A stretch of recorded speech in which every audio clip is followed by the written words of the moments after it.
What is going on, Vulcan Turtle family? I am back, and I hope you all are having a fantastic day. Look, I'm just going to address right in the beginning, I've been gone for a little while, and for that, I do apologize. I was going through some mental health stuff, but we are perfectly back where we want to be. I am feeling really, really good. So we're going to leave that at that, and I'm going to promise you guys that it will not happen again until we retire from YouTube, which I don't foresee happening for a very, very long time. I was still making content for the Shuffle Squad, but I just didn't make content here. But that all changes today, because with today's video, you are going to see the epitome of what this channel is going to be all about. Now, we're no longer PTCGL content. No. That is out the door. Now, that is only if you guys actually want more PTCGL content on this channel, or if we have some sort of challenge, or we want to invite someone that can't physically be here on the channel or anything like that.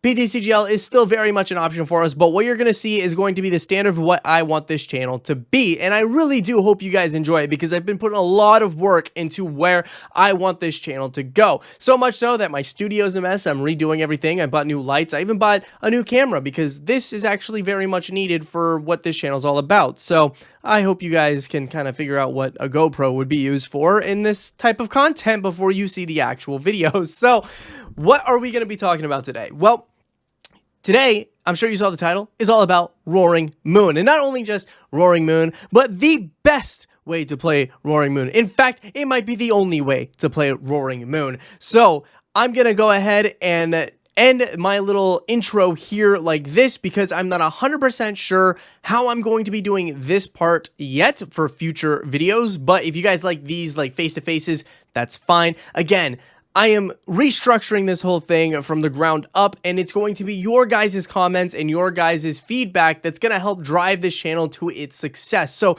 let me know what you guys think in the comments below. So today's video is the Roaring Moon deck list and gameplay.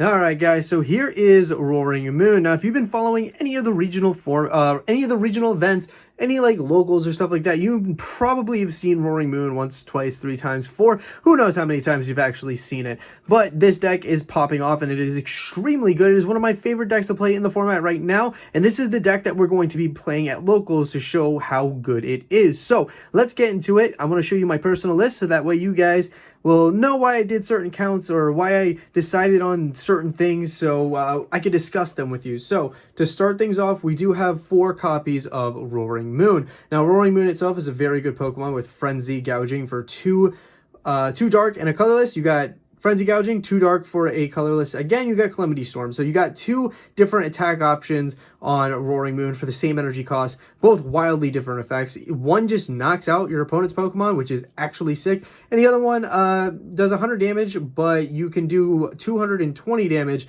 if you end up discarding a Stadium card in play. So obviously, we have to be playing for Roaring Moon. Now, I kind of have this out of order, but let's go ahead and see if I can fix that real quick. Alright, we're back. So, the next thing that we have here is a really good consistency card, as well as being an amazing attacker. We've got 2 copies of Moltres V here. Moltres V allows us to use Dire Flame Wings to get a dark energy from the discard and accelerate to it, as well as having a really good attack in Aura Burn for 190. It does 30 to itself, which isn't great, but at the end of the day, you're using this thing to kind of like weaken up bigger Pokemon, or you're knocking out some support mons like Lumineon, Squawkabilly, Rotom V, things like that. So we got 2 copies of Moltres V. Now, the support Pokemon that are here are extremely important, and I don't see cutting these in the future. It just wouldn't make sense to. We have 1 Radiant Greninja. Radiant Greninja pairs really well with the Moltres, but it also pairs really well with Dark Patches, so you want to make sure that you're playing this. It's good draw consistency, and with Path actually coming out of format and during our next rotation, this becomes a lot stronger, so definitely the one of Greninja. We have a Morpeko here. Morpeko is actually a fantastic attacker, as well as being a really good free retreater. So the thing about Morpeko is that it does have an ability where you can retreat so long as you have no energy on it, but you also have Energizer Wheel, and that does 70 damage for 2 dark energy. It's not hard to get 2 dark energy on the Morpeko, and you get to move those energy from the Morpeko onto something like your Roaring Moon or your Moltres. This is a really good Comfey killer. I really enjoy the Morpeko in here. I used to play 2. Playing 1 is perfectly fine. 2 is just a little bit too much. So 1 Morpeko. And our last 2 support Pokemon, I'm just going to talk about them together. You got Mew EX here with Restart. Its genome hacking is actually very good into the Giratina matchup, but you can also take your opponent by surprise by gusting up something like Greninja and then using its attack in order to do 90-90. But its restart ability is extremely good. This is another one of those cards that it gets extremely powerful with Path rotating in April. And Squawkabilly. You start with this guy, Squawk and seize your way to victory, baby. You discard your hand, you draw 6, you want to open this guy, you want to make sure that you got him. Now, I only play 1, which most Roaring Moon lists here do play 2, but playing 1 is perfectly fine because if you don't Squawk and seize, it is actually not the end of the world for you. So 1 Squawkabilly is all you really need, in my opinion. It makes a lot of room for other cards. So let's go over the supporters. The most important supporter, I think, in this list is Professor Sada's Vitality. I only play 3 copies here. I'm sure you all have seen like Ross Cawthorn's list where you're playing like 2. I think 3 is extremely good. 2, yes, it's not bad in any way, but 3 is a lot more comfortable when you're trying to pop off with the Roaring Moon more often. There are games where you're not going to want to use Sada's Vitality every single turn, so 3 seems really good just in case you prize one or you have to discard one early due to the Squawkabilly. So we do have 3 of those Sada's Vitality. Next up, we've got 2 copies of Professor's Research. This card has single-handedly won me games before because you use this to discard your hand, draw 7, but the 7 that you're trying to draw into are usually the last pieces you need to clean up a game or to build up a Roaring Moon for a huge attack. So only 2 copies of Research here. 2 copies of Iono. Not a lot of Moon is playing Gust. However, Moon does seem to be moving towards a couple of Gusting cards, and Iono seems to be the pick. Now, there are some debates about 1 Iono, 1 Judge. 2 Iono is really good because you can use these at any point in the game, and you can disrupt your opponent a little bit better than disrupting yourself sometimes, because with Judge, you're both going to 4. That could hurt you. But if your opponent takes 2 prizes before you do, you're taking 6 cards off your deck with Iono, while your opponent is only taking 4, which can be very, very useful by disrupting them. Make them miss a knockout so you can get ahead in the prize trade. And our last supporter is Boss's Orders. We only have 1 Boss's Orders in here, and there's a good reason why, and you'll see. But 1 Boss's Orders, just generic Gust. You all know what it does. All right, next up, we have our Pokemon Search cards, and we have 4 copies of Ultra Ball. Generic, discard 2. Find yourself a Pokemon. Very good. This is amazing in this deck because you are able to actually discard your energy cards and extra Pokemon that you might not need. Like, you might not need all 4 Moon in a game, but you're able to get energy cards a lot quicker into the discard a lot quicker with this Ultra Ball. And with, you know, Quick Ball gone, we cry, but with this, we're happy. So 4 Ultra Ball. Next up, we have Nest Ball. Nest Ball here is extremely good because it is very strong in the early game, but even stronger in the late game. Sometimes you might just be missing your Greninja in the early game, but you could get it in the later game, making your opponent think that you don't have it, and then come out of nowhere with a Moonlight Shuriken. 2 Nest Ball in this deck is really good because you could just go get your basic Pokemon. And since all we play are basic Pokemon, we don't need to discard any sort of really strong resources from our hand with Ultra Ball to get something like a Greninja for that play, or maybe the second Moltres in order to accelerate to it with its Dire Flame Wings. So 2 Nest Ball. Here's my controversial pick. You guys are going to absolutely hate this, but I promise you it works. 2 VIP Pass. You only need 2 VIP Pass in Roaring Moon. Now, I played this at Charlotte. It was only 2. Everybody else was on 4. Still made day 2. Still did really well. 2 VIP passes, because if you were able to open up and thin your hand out, you can go ahead and draw 2 with Greninja, draw with Mew EX, draw with Squawkabilly. Not to mention, if you're going second, you probably have something like Iono, Professors. If you get energy in the discard, you have Sadas. If you draw into this, out of all of those cards, you're definitely going to be fine because you have the Nest Balls, you have the Ultra Balls, so 2 of these is really good. Plus, in the late game, that's less dead cards in my deck that I don't need to worry about having to discard with something like an Earthen Vessel if I don't have the Earthen Vessel, but I do have the VIP. So the less of these I draw in the late game, the much better for me. Now, we have 4 Dark Patches. Very, very basic card. Just take a basic Dark Energy from your discard pile and attach it to one of your bench Dark Pokemon. That's Dark Patch. Obviously, do I really need to explain why this is good? You're just going to take the energy that you're throwing away with Greninja or your Ultra Ball, and you're going to accelerate it to a bench Pokemon like the Roaring Moon or the Moltres. Now, granted, it can only be a Dark Pokemon, but your best attackers, matter of fact, some of your only attackers in most games are going to be your dark type Pokemon. Rarely are you going to like pull off the Greninja in a Charizard matchup, or very rarely are you going to pull off a Greninja mirror snipe with Mew EX in the Giratina matchup. It's just not going to happen often. So yeah, the majority of the time, your attackers are going to be your dark type Pokemon. Next up, we have 4 copies of energy switches. I am running the old-fashioned one. I just found these in a bunch of bulk and I wanted to play them. But energy switches, we're able to switch an energy from one of our Pokemon to another one of our Pokemon, which is actually very relevant in this deck. You see, Professor Sada only allows us to attach 1 energy to each of our Roaring Moons, but up to 2. So if we have 2 Roaring Moon in play, we're able to attach an energy onto each of them from the discard pile. But that doesn't help get us 3. This is where the energy search really comes in handy, where you're able to switch one of those energies from the Sada onto the active Roaring Moon, and then you still have your attach for the turn to get 3 on Roaring Moon and attack. So energy switch, really good. This is also another way that we can power up our Mew EX and our Radiant Greninja in order to take huge KOs later on. 2 Earthen Vessels, discard a card, find 2 energy, put them in your hand. Easy peasy lemon squeezy. Just want to get those basic energies in the hand as fast as possible. For Pokemon Catcher, the best Gust card in the game. Trust me. Trust me. 1 Pal Pad. Now, we do run a very low supporter count in this list. For instance, we do only play 3 Sada, we play 2 Research, 2 Iono, and 1 Boss. So this thing, especially in the early game, can be devastating to have to use. But if you're in the early game and you have to Ultra Ball something away like Iono and a Research, or Iono and a Boss, and you have this in hand, you know that it's going to be safe back in the deck by playing the Pal Pad and then Squawk and Seizing, so that way you know that these are in the deck again. So honestly, the Pal Pad is extremely good in this list. 1 of is perfectly fine. 1 Escape Rope. Need I say less? Get something out of the active for both you and your opponent. You do not get to choose, your opponent gets to choose, but hey, you know what? We do have 2 free retreaters in the list through Morpeko and Mew EX, but sometimes your opponent is hiding behind a single prizer when you want to knock out 2 prizers. Miraidon, I'm looking at you, buddy. So 1 Escape Rope. 1 Switch Cart, again, just a nice little generic Switch card. Now, sometimes we don't get our Mew and our Morpeko, or sometimes our free retreaters do get knocked out. Having a little extra Switch doesn't hurt at all. Plus, really good in the Snorlax matchup.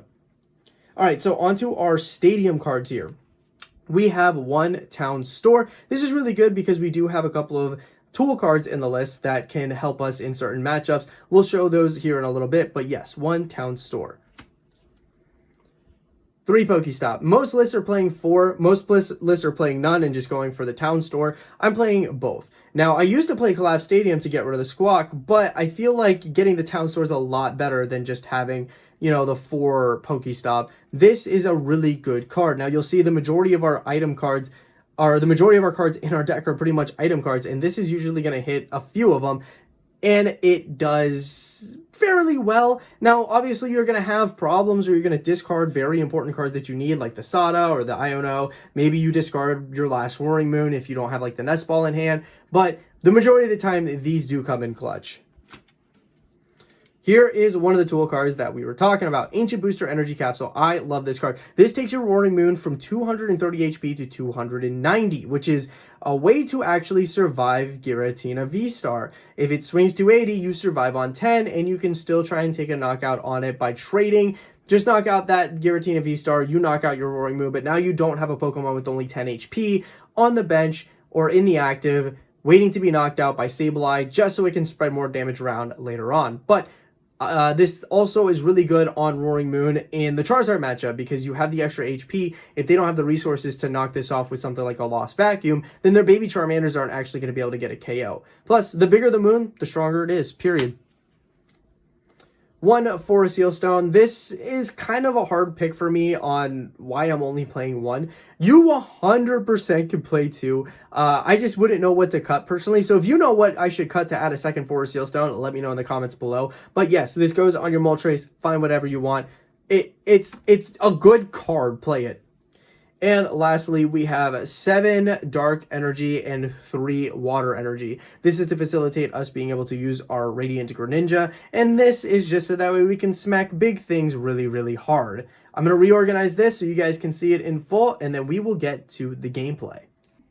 Alright guys, so this is the list in its whole. Don't forget that I will always post the deck list that I play at these events or at locals, or any video that you'll see of deck lists and gameplay. It will all be in the description below. So if you want to see the deck list so you can copy and paste it into your PTCGL, it'll be there, and it'll also be accessible so you guys can build it and try it at your locals as well. So without further ado, that's the list. My hands are out of the way, so if you want to see it and pause the video, you can. Let's get to some gameplay. Alright, so here we are in game 1, and we are playing against our friend Laura. She is a great player from Girl Power and a local of mine, so she might be in future videos, but she stumbled into the Moon Mirror match. Now, unfortunately, we did lose the coin flip, so we're going to be going first, which is absolutely terrible for Roaring Moon, but we're going to see how the new Moon list compares to the old list. See, she's playing the version that I played at Charlotte. She liked the list, so she built it. But let's see how the new Moon list will compare to the old version that I played at Charlotte.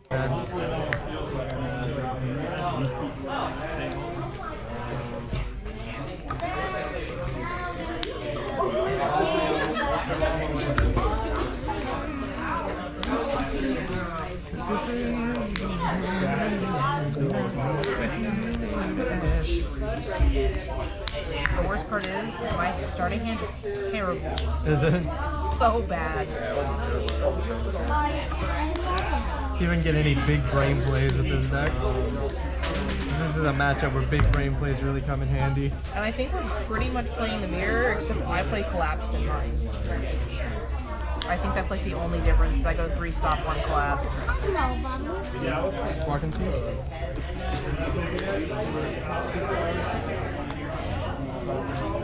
So right here, I want to point out that even though we only play 2 VIP Pass, because of the ability to draw cards quickly with things like Squawk and Seas, you're most likely going to find one. If we had more cards for us to start digging, we would have 100% found a VIP Pass anyway. So that is why playing 2 VIP Pass, I think, is extremely good in Roaring Moon.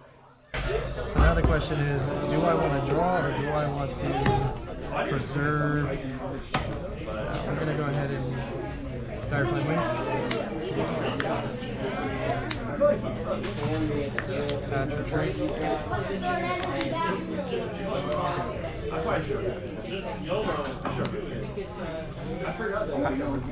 So the main reason I decided to attach and Dire Flame and retreat into Morpeko is because in the Moon Mirror, usually the person that gets the first 2 prizes is going to be the victor. Sometimes that's true, sometimes it's not. However, you want to minimize the ability for them to get 2 prizes as fast as they can, and you can do that by just giving them a single prize and force them to waste resources like Pokemon Catcher like Laura just did. So if you can force them to go to like a 1-2-2-2 route, you're most likely going to win the matchup. Okay, it's fine. It's fine. I can do that. Just play Squawks in the deck at this point. Sweet Jesus, if it's not, I'm scooping. Squawk and Seas your moment. Ultra Ball. I know what you did there. Where's the bird? I got both birds. So Laura does in fact have the Squawkabilly, which turns her board from looking like this into this, and that's why Squawkabilly is so powerful in this deck. Just one Squawk and Seas before you ever play a supporter can actually make a difference in your board state, and that's how Moon pops off the way it does going second. Oh, big boy. Okay. I'll probably be here till 5 days.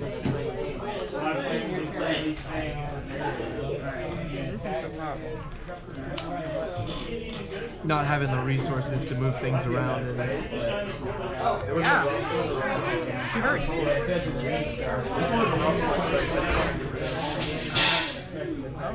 Uh-oh.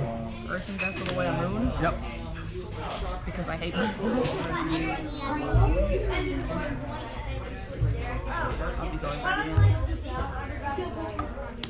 Yep. You got any dark patches in hand? I got 1. After I threw away the rest. How did you end up seeing 75% in the first move of the game? This is still your turn 1. I know, and I'm still about to whiff this. What other draw do you have right now? None, right? Yeah.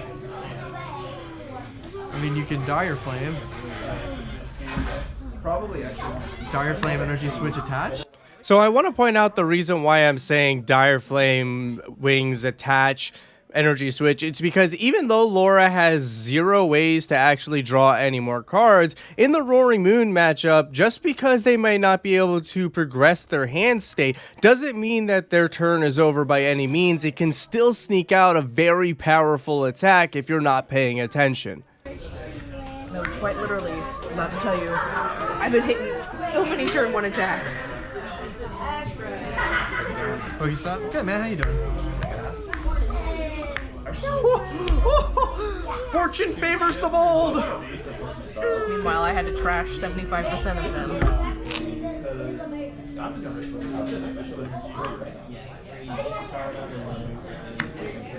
But these you'll say.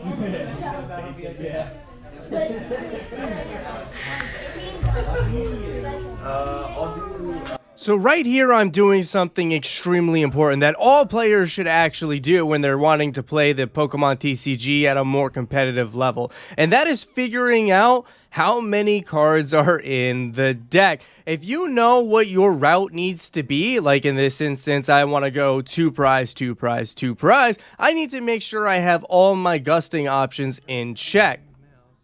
And you 100% should always be doing the same just to make sure that you can make the plays that you need to make when you want to win.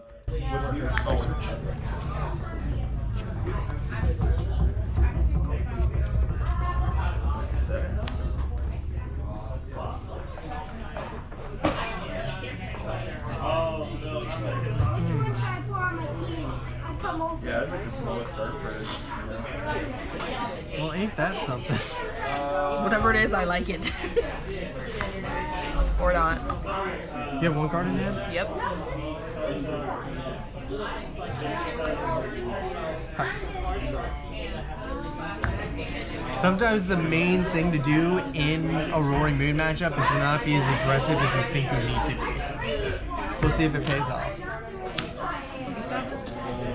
Okay. Yep. Now we got some draw power.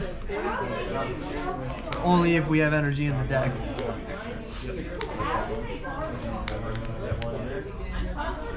Have you been playing exclusively with the water energy build?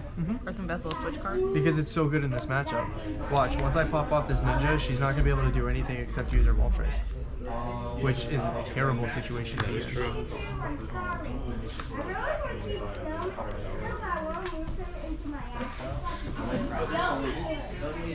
If I can force her to go on a 1-2-2-2 route, then that's also very good for me. If I can, because the first person that uses Frenzy Gouging usually loses, because you want to use Calamity Storm. The longer you can stay behind 230, 290 HP, the better off you are in the mirror. Every single That time. is a massive map. I absolutely love the inclusion of Pokemon Catcher in this build. Oh yeah. I'm going to add Prime Catcher to it when it releases. Yep. My current build is Yes, you describe. Yep. Of all the prizes, the All Dark. It feels more consistent than this one for guaranteed turn 2 knockouts, Right. but I feel like this version is better for the meta. I saw Golden go. Hey, you can put that back over there. Yeah, no, this deck is awesome. Golden go online and they use that build to focus. I almost did it, bro.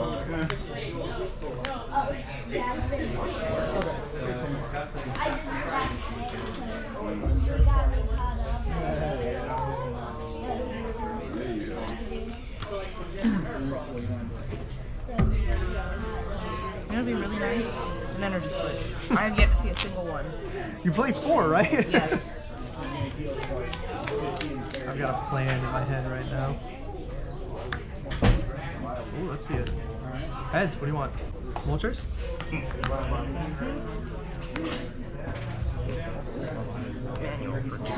Yep. Calamity Storm, discard the stadium. And now she wins the game. Oh, know. Those It might, Pokécatchers they may all are be in the. busted. They may all be in the prizes. That might be half the problem.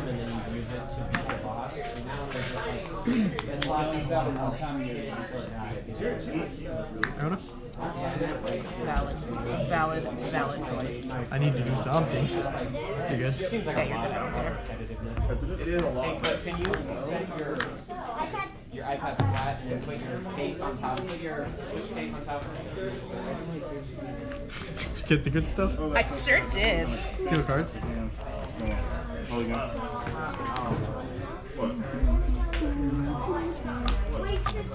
So I do this, you do that, you come in. Okay. There is no way for me to win the game now. So I say there's no way for me to win the game now, but if you can look ahead and kind of force your opponent into really janky plays that they don't want to make, you can actually still win the game. Just sit back, watch, and have a positive outlook on the games that you're playing instead of just dumping on yourself that you're not going to win.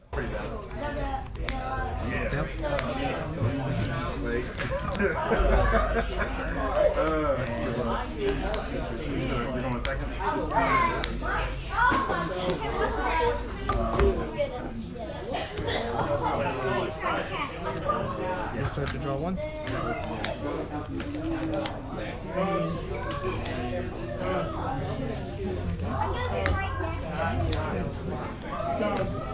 So it's right here where I have to make a very difficult choice. I can either go for Frenzy Gouging, take the KO on the biggest Roaring Moon that Laura has, and put myself only at 90 HP thanks to the Ancient Booster, or I can just go with a 100 damage Calamity Storm and then hope to pick up the KO later with something like Moltres. So these are the positions where things get a little bit weird in the matchup, because at this point, your opponent could probably just win off of a janky Greninja play. I also mess up my dice count here. I'm supposed to have 200 damage on my Roaring Moon, and I put way too much on. It's supposed to be 6, 6, 6, 2. I completely messed that up, so ignore that. You might have one too. I don't know, wait, no, I haven't got it. Earthen Vessel Battle VIP Pass. Yep. I got it because I went there and Why did you give yourself 260 hey, John, do you want one? Huh? And I was like, is it a Pokemon card? He's like, yes. I was like, okay. 120. Wait, 180. 200. Yeah, you're right. Don't be cheating. I see you. My bad. I can't number well. I was in the Momiko. Oh, you spent too much time eating crayons. Huh? That's right. We get lead poisoning from those these days. I'm amazed by just how much judges don't catch during those regional streams. It is Are they shocking. paid? Well, it's making sure that, I think there's a party show because they're so that. You never know, it could be paid off for somebody.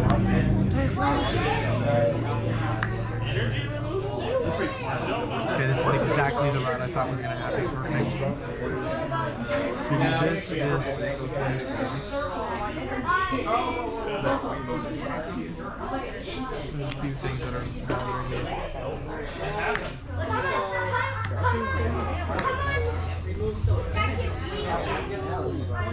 What am I doing with that? Yeah, you needed to change Yeah, it. come back. Yeah, he'll probably, you want to come back. I guess while you're just leaving now, I'll go buy that here now. Because we're probably going to be here because I with my dad the second.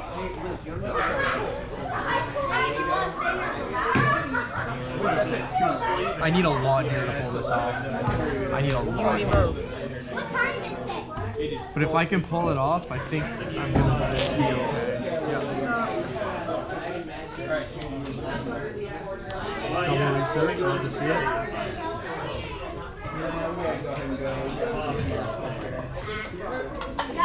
Yep. If you would hit that, it'd been an auto win. He's looking for a dragon.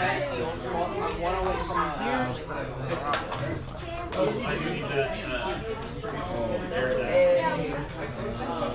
I've been trying to get all the old cards. Would you mind taking So right here, Laura's in a very weird position, but it's not the worst position in the world. See, what she should have done instead of the play that you're about to see her do is attack me with the Moltres and keep her Roaring Moon safe. So that way she gets 2 prizes, I would be forced to bring up Roaring Moon, she would get the last 2 prizes while I only have 2 prizes remaining. Instead, she leaves my Roaring Moon alive with Morpeko. Normally this move would be 100% acceptable if you were getting the knockout and forcing me to have some sort of gusting option in my hand, but I have all of those things. I have a boss's orders, I have a built up moon, and there's a stadium in play that I can knock out the Moltres with, which is going to allow me to progress in the prize trades and the prize race so that way I could take the game. So this was a little bit of a blunder here on Laura's side. So if you're playing the Roaring Moon list, make sure you're doing everything in your power to get the KOs so you can win the 2-2-2 prize race. However, you see in my excitement, because I saw them make this misplay, I also misplayed. I used my boss's orders and all sorts of stuff before I hit the PokéStop to make sure that I could continue more turns later on. So I kind of made a little bit of a mis-sequence here. I don't have to hit the PokéStop, but I want to make sure that I have cards. And as you can see, I threw away the Iono that I just put back in deck with the Pal Pad. So if you get excited because your opponent makes a little bit of a blunder and you can start taking the game from that point, make sure you slow down a little bit so that way you don't make a mistake that could cost your advantage later on.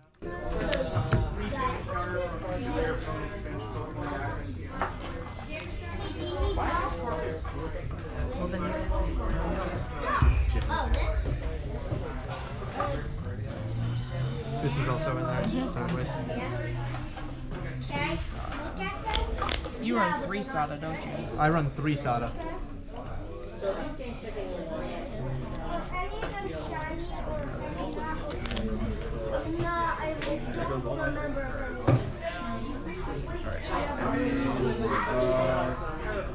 talking about like the shiny Calamity Storm 100? Yeah, any shiny Pokemon. All you need is an energy. I feel like you have in hand. Yeah.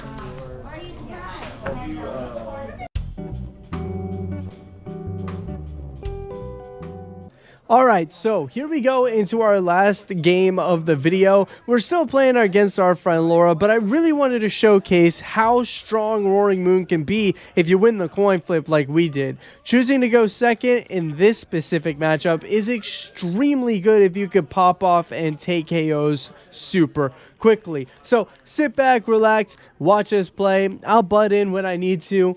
But this game just is the epitome of what you want to do with Roaring Moon. It's right here.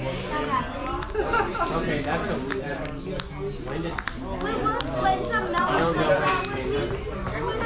Alright. Oh, the chin pal? Literally like in my... I put all the cards we bought today right here. You must have gotten this and you didn't even see it. This actually can be a really difficult Hold matchup. it. I'll take it. Open this today? Alright. no. Oh, the triple rare. I don't know. We opened 5 packs today and I don't, he didn't tell me to get it. I don't know where this is. Not too late.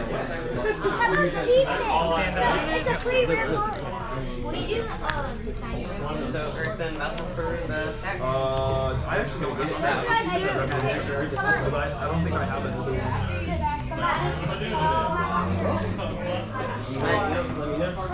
Yeah, I think that covers the low ones. I just made the game. Yeah, I wish I would have known.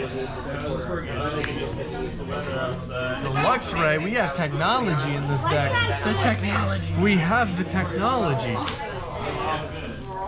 Is that a Roaring Moon? Okay. Okay. Okay. Solid. It's Roaring Moon. Okay.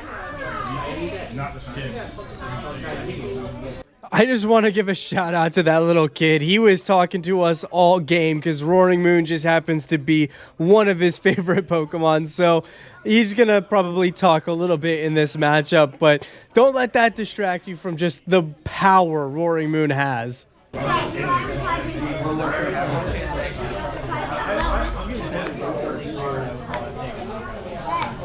Are you able to go? That's both. I won't be playing if you're Friday. Which one is it?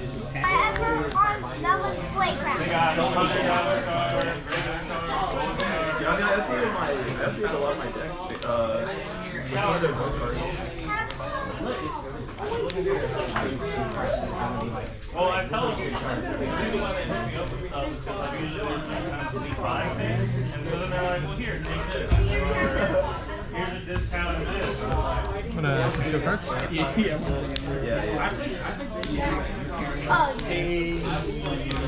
Another one. Nest Ball and Ultra Ball. The homies are in town. The homie. Oh, I have a card That homie. Gotta get all the homies in play. I'm not sure how I feel about the new. Nah, Mew's pretty good here, actually. The Squawk is scary.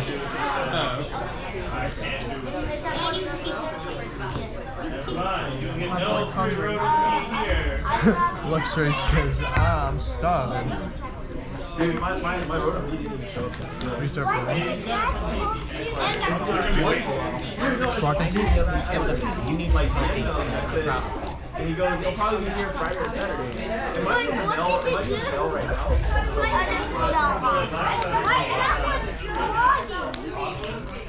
PokéStop. Oh, Rip. love it. Me too. Sada. I don't love that. I didn't buy it. I swear to God, I can charge $0, but I want I don't care. giveaway of the. I don't know, he said random cards. No, just Can you? Hey. And yes, I have.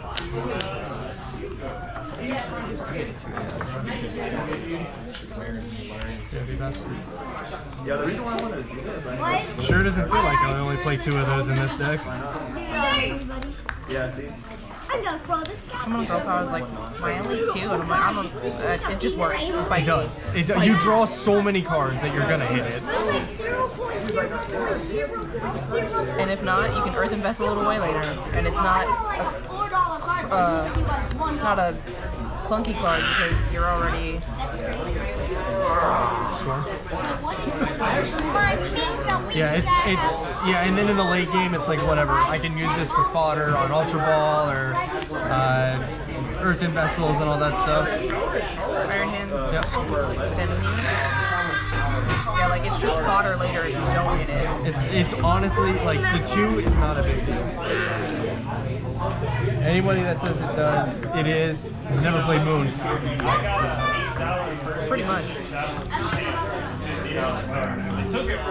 Oh, you're gonna snipe me, aren't you? Nah. Discard a trainer card? Oh no. Any trainer card too. My hand is full of trainer cards.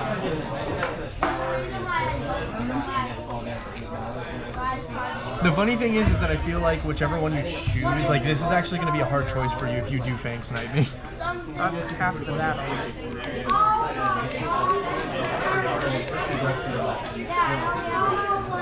They did accidentally put a reverse foil Iono. Research? Yep. It's going like $4. Because whoever took it took the version. But I can tell that sometimes they're like, hey, look, this card is like market price wise cheaper than they usually would be like, alright. They're a big I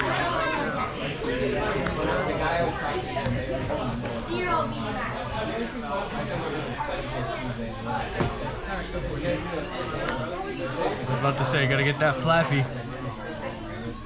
Gotta get the sheep. Gotta love on the sheep while the sheep's still legal. Yeah. My dad has like a jacket kind of thing like here. Yeah? Pretty cool.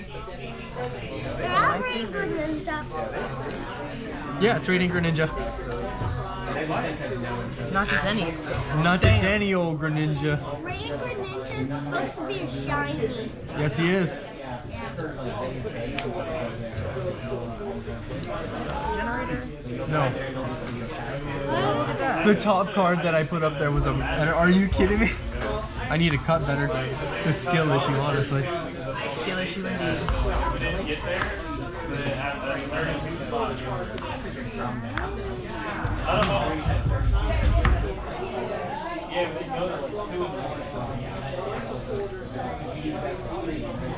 Yeah. But on Friday night, I'm like, I gotta work tomorrow at like 10 a.m. but I'll be there till like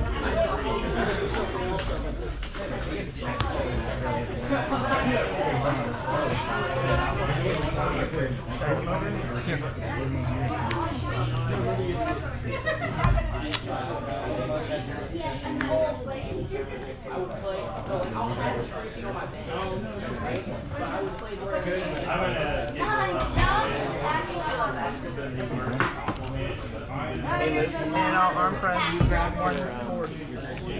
I was like, I got a little bit, but again,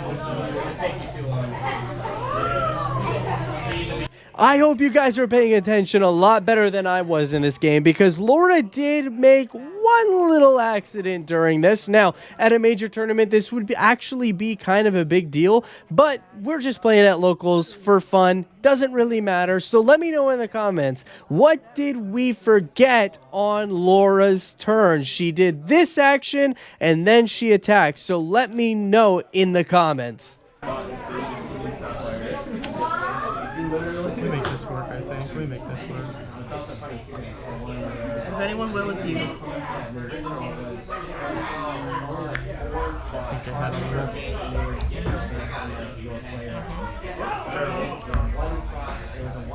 El Sada and El Boss. El Boss.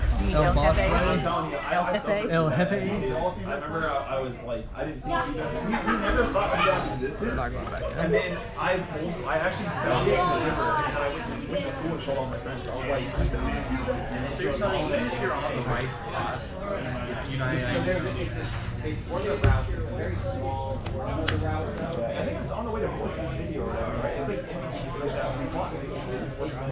It just has like a river running through it. It's not very big.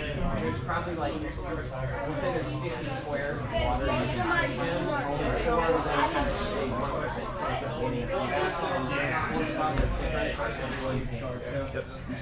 Ooh, I lied. That's 150. Oh, you're right, yep. I do that every time. I always forget when Zach does. Frenzy gouging? Yep. And to make it matters worse, you guys only evolved in the original game, you only evolved in if you beat it often, it has to be more. Yes, I did it again. I put 260 damage on the Roaring Moon. I know. I'm bad at math. Leave me alone.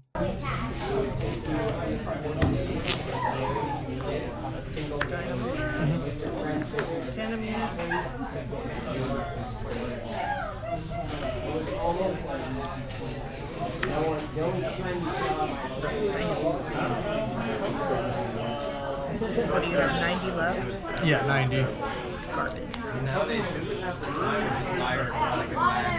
Boosted Capsule's pretty good. Pretty good card, guys.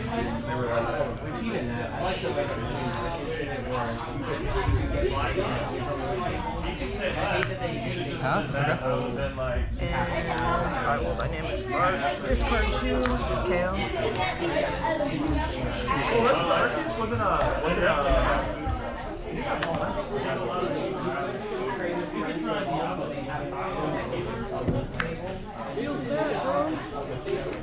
Feels bad, bro. Feels bad, brother. Yeah, I hate Yeah, this because matchup. that's like the worst part of the storm. Yep. All right, so that is Roaring Moon. Personally, I think the deck is absolutely amazing, and if I was going to Vancouver, I would be playing this deck. So What do you guys think of the current build, the current state of Roaring Moon? Personally, I think it could 100% be a tier 1, tier 2 deck. I know a lot of people are putting it at tier 2 right now, but I think it has the potential to be a tier 1 deck. Has great matchups in Giratina, has great matchups in Miraidon, Charizard, Champao, all these other amazing decks that are going to be seeing play at Vancouver. So let me know in the comments what you think, what your predictions are, and if you're going to be playing this come post-rotation. Thank you for watching today's video. I truly appreciate it from the bottom of my heart. However, I still need a little bit of a favor from you guys. This channel can't grow or get better without your input. So in the comments, please let me know. Give me any feedback that you think we could utilize here in order to make this channel the best tabletop content for the Pokemon trading card game. I really appreciate everybody that takes their time to do so. And also let me know what you think of the new way that we're doing our videos, because it's going to open up a lot of different doors for different things. And the next video, I'm thinking we're going to be doing some post-rotation stuff, so stay tuned for that, because everybody wants to see what Temporal Forces has to offer to the game. So thank you so much for watching. Don't forget to like, don't forget to subscribe, and share this video with a friend so that way they can join the Vulcan Turtle family. But until next time, stay safe and be kind.